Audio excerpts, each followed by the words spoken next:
Senhores telespectadores, viemos hoje a Belém para visitar um dos museus mais notáveis que a cidade possui, o Museu de Marinha. Eu comecei aqui, como é natural, pela Sala dos Descobrimentos.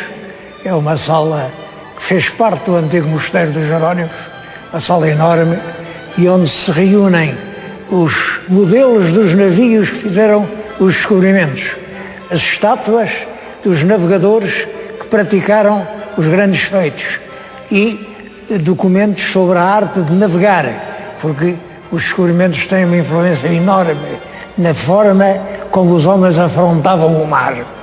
Agora estou aqui junto dos modelos de navios, mas antes de falar nisso, queria pôr este problema. Como começaram as navegações e quando? É costume dizer, bom, foi a primeira vez que o homem quis pôr o pé na água, arranjou um tronco de árvore, escavou, por sinal que está ali ainda um tronco escavado, um tronco do século XVI, que nós trouxemos da costa da Guiné, é ainda a técnica do tronco escavado, mas já muito aperfeiçoada. Bom, eu devo dizer que isso de pôr o pé na água não é o mesmo que navegar. A primeira vez que o homem se meteu na água foi por causa dos alimentos. A água fornece alimentos em grande quantidade. As populações que viviam perto das lagoas ou junto da água gostavam de apanhar aquele peixe. Tinham que ir numa jangada. Eu creio que a primeira forma de se meterem na água terá sido a jangada. Mas tábuas que permitiam flutuar, ou um tronco escavado, ou uma prancha de cortiça, qualquer coisa que permitisse não ir ao fundo e apanhar o peixe. Em Portugal ainda existe um vestígio desses tempos antiquíssimos. São as jangadas de Santormes. Eu passei por lá há uns anos, ainda vi na praia jangadas de Santormes. Apenas umas tábuas que não permitem, evidentemente, entrar no mar e fica-se espantado. O mar ali é bravo, é em Sines, como é que eles tinham estas jangadas? Bom, isso atira-nos para épocas de há muitos milhares de anos. É que Sines corresponde a um antigo golfo, sinos de águas paradas, quietas e pouco profundas. Para essas águas é que aquelas jangadas estavam indicadas. Eu já perguntei se aqui neste museu não haverá uma jangada de São Torres e parece que já houve, mas já não há. É pena porque é um documento histórico da maior importância. Isso é que é das auroras do contacto do homem com a água. Quanto à navegação propriamente dita, essa acho que é contemporânea das primeiras civilizações urbanas. O navio nasce com a viagem, quando é preciso ir longe. E, portanto, é preciso ir longe, é preciso um barco mais robusto, que aguente realmente a força do mar e que possa andar durante muito tempo. Na Europa há uma lenda grega, que é a da lenda dos argonautas. Os argonautas, no navio chamado Argos, foram até a Cólquida, que é ao norte da Grécia, buscar o velo de ouro. Bom, quer dizer que esta simples indicação indica que o tal Argos era a remos, porque tiveram de lutar com as correntes do mar Egeu, que são sempre muito fortes.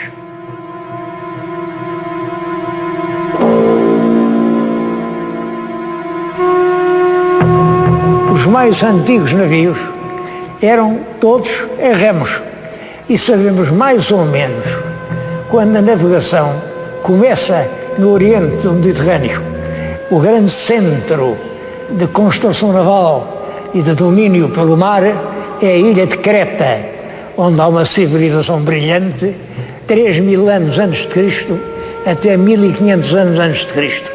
Essa civilização chama até os historiadores a talassocracia cretense. Talassocracia, talassa em grego quer dizer mar, cracia é poder sobre o mar dos cretenses. Isso começa 3.000 anos de Cristo. É uma ilha que tem uma característica. fica equidistante da África, da Ásia e da Europa. Isso permite-lhe servir de entreposto para a permuta dos produtos asiáticos, africanos e europeus. E eu suponho que terá sido isso que fez da ilha de Creta e da civilização minoica uma página tão importante para estudarmos as auroras da civilização europeia. A propulsão do navio a remos durou muito tempo, muito tempo. Primeiro que o homem se lembrasse que o vento tem mais força que o braço do escravo, foram precisos muitos séculos. Porque é que a navegação a braço era preferível? Primeiro, porque permitia enfrentar a corrente. Navegava-se contra a corrente, navegava-se contra o vento. Segundo, o navio obedecia inteiramente ao comando do timoneiro. Primeiro dizia, agora é para aqui, e os remadores obedeciam, e o navio, portanto, era dirigido, o que era muito mais difícil com o navio à vela. Os mais antigos navios de que nós temos modelos, que são os navios gregos, são todos com remos, muitos remos, e uma só vela, uma vela quadrangular, uma vela que, enfim, ajudava a transportar o navio, e muitos remos. Há até navios com 3 andares de remos, são as triremes. Eu recordo-me de ter visto no Porto de Pireu, na Grécia, uma trireme construída pelos arqueólogos gregos com vestígios que apareceram na Baía de Salamina e que foram justamente interpretados como, enfim, restos dos navios que tomaram parte na célebre Batalha de Salamina no ano de 480 a.C. Essa batalha salvou a civilização grega da invasão persa e eles reconstruíram uma trireme em um navio enorme e é lindíssimo. E lá se vêem as 3 ordens de remos. Mas reparem, 3 ordens de remos, que se cada ordem tiver 20 remos, são 60 remos de cada lado. 60 e 60, 120. A puxar o remo, 3 ou 4 homens. 3 ou 4 homens vezes 120. E todos esses homens comiam e bebiam. Eles eram escravos, não comeriam grande coisa, mas tinham que beber. Chamava-se a chusma. Eram escravos ou condenados à morte. E para isso era preciso fazer todas as noites um abastecimento de água que se chamava aguada. Para isso o navio acostava a um ponto da costa onde houvesse uma nascente de água potável a cair diretamente para o mar. Eu creio que em Lisboa terá nascido a cidade à volta do Chafariz del Rei, onde isso acontece. No Porto, à volta da Fonte da Ribeira, também cai diretamente do Douro. Em Tavira também há uma fonte dessas. Em inúmeros países, sítio da aguada fez nascer as cidades. Os navios vikings, que nos séculos XI, XII atormentaram toda a Europa, eles aqui chegaram a saquear a cidade de Braga, eram todos a remos.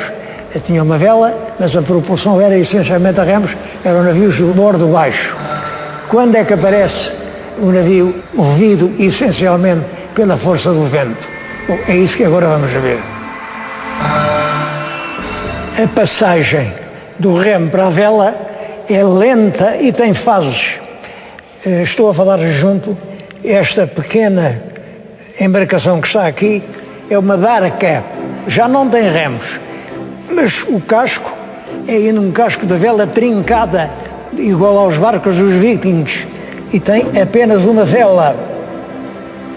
Foi neste navio que os Gilianos, em 1434, conseguiu passar além do Cabo de Bojador. É a primeira viagem de exploração científica propriamente dita que se faz. Até 34, os navios enfiavam pelo Estreito de Gibraltar e andavam a fazer contracurso do Mediterrâneo. É o infante Dom Henrique quem dá ordem e diz: não senhor, acabou isso do curso, vamos lá descobrir, mas é como é a terra daqui para baixo. Nesse momento começam as navegações científicas. Só que este navio, com este sistema de vela, para baixo ia muito bem, porque os ventos empurravam-no. Mas para voltar tinha grandes dificuldades, porque era preciso navegar contra o vento. E é então que começa a usar-se o navio semelhante ao que os mouros usavam nas suas viagens para as Canárias. Os mouros tinham já uma ligação permanente com as Canárias. É a caravela. Tem uma vela triangular, aquela vela triangular, movendo-se em torno de um mastro, permite bulinar é navegar contra a força do vento e dispensa os remadores. Enfim, é com aquele navio que se fazem os principais descobrimentos. É com aquele navio que Diogo Cão chega a pôr padrões. Está aqui um belo quadro que representa a ereção dos padrões. Estão alguns padrões. Os padrões queriam dizer: aqui é Portugal. Isso marcam a época de Dom João II. É Dom João II que manda colocar padrões ao longo da costa da África.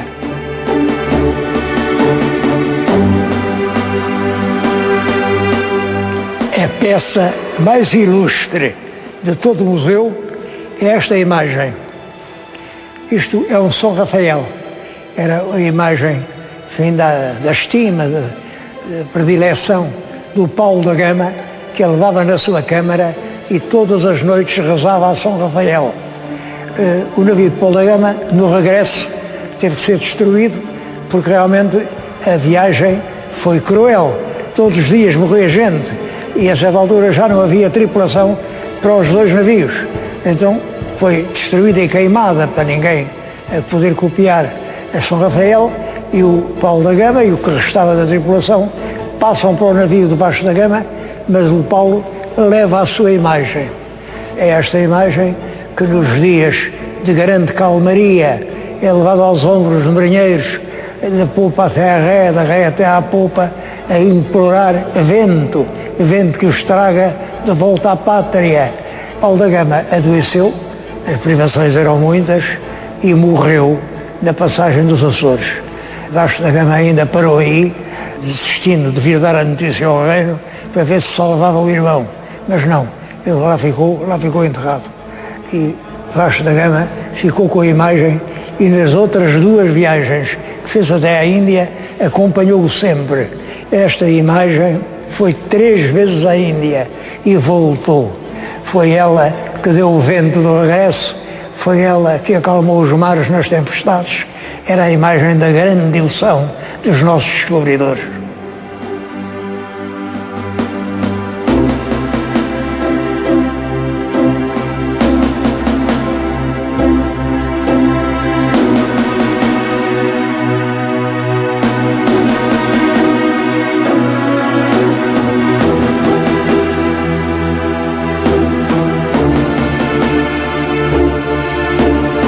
Portugal chegou a possuir um enorme número de navios.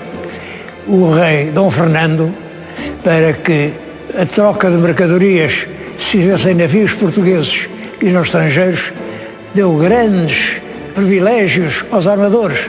Uma delas era poderem cortar madeira à vontade, sem pagar nada, nas matas reais. Outra era não pagarem impostos pelos objetos de metal para a armação dos navios. Bom, e creio isso deu muito resultado, porque o sucessor, como sabem, é Dom João I, já dispunha de navios para transportar 50.000 homens a Ceuta, na famosa expedição de 1415. Ora, 50.000 homens em navios daquela época implicam cerca de 500 navios. Bom, esses navios depois tomam parte dos descobrimentos e tornam-se uma grande obrigação. O país respira com os seus navios. Todos os anos vai uma frota de numerosos navios para a Índia, carrega, volta. O tipo da construção naval vai-se alterando muito, muito. Os navios são cada vez maiores. Agora o navio dominante é a nau. A nau já traz muito mais carga, muito mais gente. E isso é um dos problemas. É que os navios para lá, enfim, ainda vão descarregados, tudo corre bem. Mas lá enchem os porões com quantidades de carga superiores àquilo que eles podiam trazer, e o número de naufrágios é enorme. A história trágico-marítima, quer dizer, a história das tragédias acontecidas no mar do regresso da Índia é impressionante. Muitas vezes, entre os náufragos, vinham pessoas que tinham vocação para escrever e depois descreviam o naufrágio. É o conjunto dessas narrativas que forma a chamada história trágico-marítima. E, de facto, impressiona muito até que ponto saiu cara essa epopeia dos descobrimentos. Houve realmente muitas vítimas, muitas vítimas. Bom, depois da Índia ao Brasil, a ligação permanente Lisboa-Brasil. Como sabem, o Brasil começa a ser, enfim, desbravado no século XVI, e em cada ano vai mais gente. Chegou-se ao ponto de províncias como o nosso Minho ficarem quase desertas e os lavradores não poderem amanhar as suas propriedades porque não havia braços. Tinha ido tudo para o Brasil, sobretudo depois da descoberta das jazidas de ouro e de diamantes. Foi realmente uma corrida enorme para o Brasil. Eram navios portugueses que faziam esse tráfico para lá e para cá. Pode-se dizer que, enfim, a Marinha teve aqui um papel muito importante até às grandes transformações da era industrial, ali pelos fins do século XVIII, princípio do século XIX. O navio começa a ter uma propulsão que já não é nem o remo nem a vela, é uma máquina a vapor. O vapor comprimido faz andar os êmbolos e os êmbolos fazem andar uma hélice e o navio anda, portanto, com as suas próprias forças. No fundo não é muito diferente dos sistemas de hoje. Hoje não é a vapor, são óleos pesados, mas é ainda um motor de explosão de óleos pesados que queima os óleos e impede os navios. Ora bem, isto permite um navio muito maior, um navio muito mais pesado, e começam a aparecer os navios de milhares de toneladas. A construção do navio agora implica recursos imensos que só os grandes países industriais é que podem utilizar. Portugal não pode entrar nessa corrida dos grandes navios da época industrial. E por isso há ainda, durante a última Grande Guerra, um pouco antes, uma tentativa de reconstruir uma marinha mercante portuguesa. Bom, depois de 25 de Abril, entendeu-se que já não havia colónias, já não eram precisos navios. Bom, eu não percebo como é que não se entendeu exatamente o contrário. Quando deixou de haver colónias, é que era preciso haver navios, porque era preciso reforçar a facilidade de pôr lá portugueses, continuar agora sem o vínculo colonial, continuar, enfim, as atividades comerciais, as empresariais dos portugueses, e para isso os navios portugueses eram indispensáveis. Mas não se entendeu assim, e hoje não temos já grandes navios mercantes, não temos navios de cruzeiro, enfim, não. Hoje a Marinha é a Marinha de Guerra. A Marinha de Guerra também tem ilustres pergaminhos em Portugal. Eu estou-lhes a falar aqui diante de um quadro que representa um dos feitos mais notáveis da história da Marinha Portuguesa.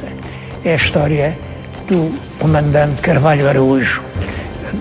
Carvalho Araújo era um deputado, era um homem, enfim, entrou na guerra,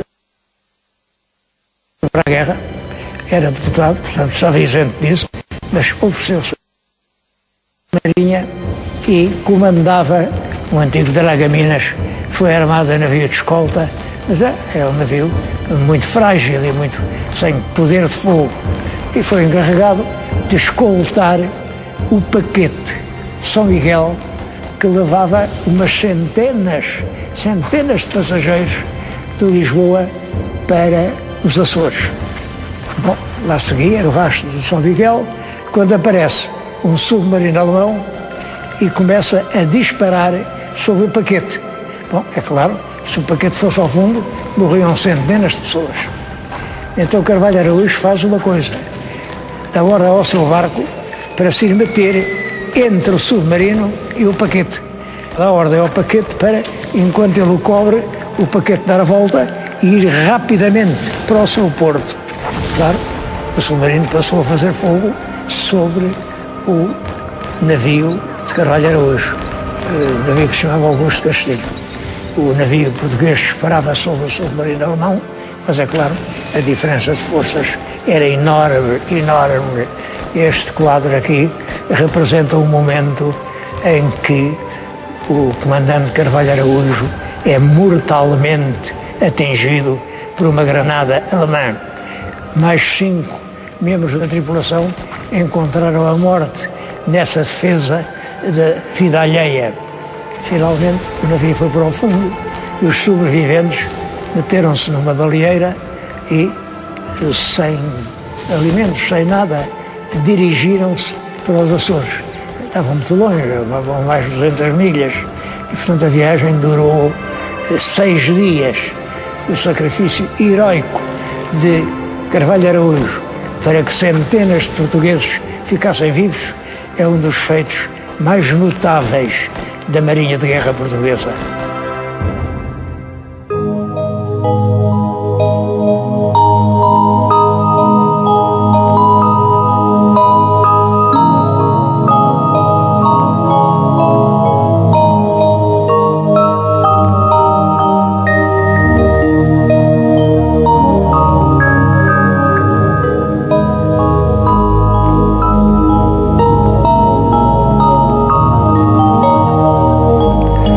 O museu evoca depois todas as épocas da vida naval portuguesa, conclui por este grande pavilhão das galeotas, que estamos a ver, é uma galeota mandada construir pela rainha Dona Maria I para o casamento do filho, o futuro Dom João VI, com Carlota Joaquina.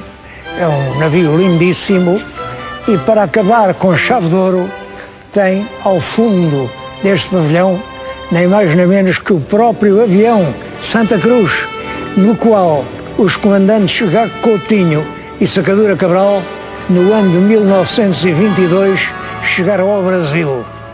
Esse é um dos grandes acontecimentos da história de Portugal. Foi saudado com uma emoção extraordinária de ambos os lados do Atlântico. E ainda hoje, a memória de Gago Coutinho e Sacadura Cabral é um dos grandes orgulhos da aviação portuguesa.